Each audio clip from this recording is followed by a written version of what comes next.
Hello everyone. आज मैं आपको एक कहानी सुनाऊंगा, भूखा राजा और गरीब किसान की कहानी। सालों पहले एक नगर का राजा अपने राज्य में रात को अपना रूप बदलकर घूमता था। वो रूप बदलने के बाद लोगों से मिलकर अपने यानी राजा के बारे में जानने की कोशिश करता और उनकी समस्याओं को समझता था। एक रात जब वह नगर घूमकर आया तो अचानक जोर से बारिश होने लगी। उसने देर किए बिना एक गरीब के घर का दरवाज़ा खटखटाया। राजा के दरवाज़ा खटखटाने के बाद घर से एक व्यक्ति निकला। वह एक गरीब किसान था जो अपनी पत्नी और बच्चों के साथ रहता था। बारिश तेज थी तो किसान ने राजा को अंदर आने के लिए कहा। राजा ने घर में जाने के बाद पूछा, क्या आप मुझे कुछ खिला सकते हैं?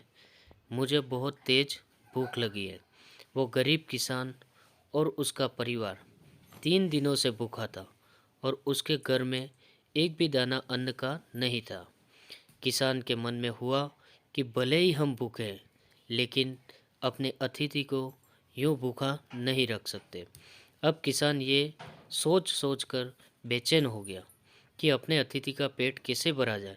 तभी उसने घर के सामने वाली दुकान से चावल चुराने की तरकीब सोची। उसने सिर्फ अतिथि के लिए 2 मुट्ठी चावल लिया और उसे पकाकर राजा को खिला दिया। तब तक बारिश रुक गई थी और राजा अपने घर चला गया। दूसरे दिन दुकान का मालिक अनाज की चोरी की शिकायत लेकर राजा के पास पहुंचा। राजा ने दुकान के मालिक और उस गरीब किसान को अपनी सभा में प्रस्तुत होने का आदेश दिया।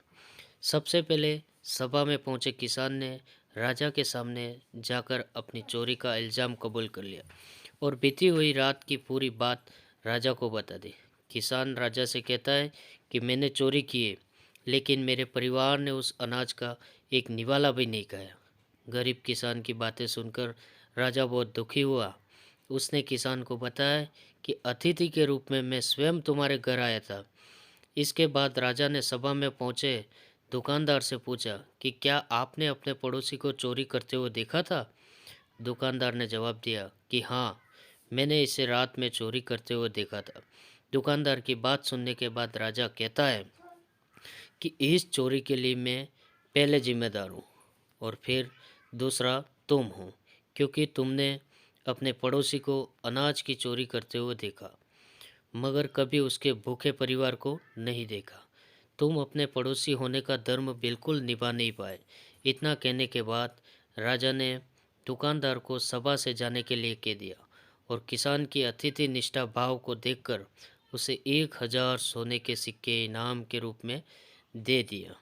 तो दोस्तों, इस कहानी से सीख मिलती है, अगर कोई आसपास रहने वाले मुसीबत में है तो हमें उनकी मदद ज़रूर करनी चाहिए। Thank you very much.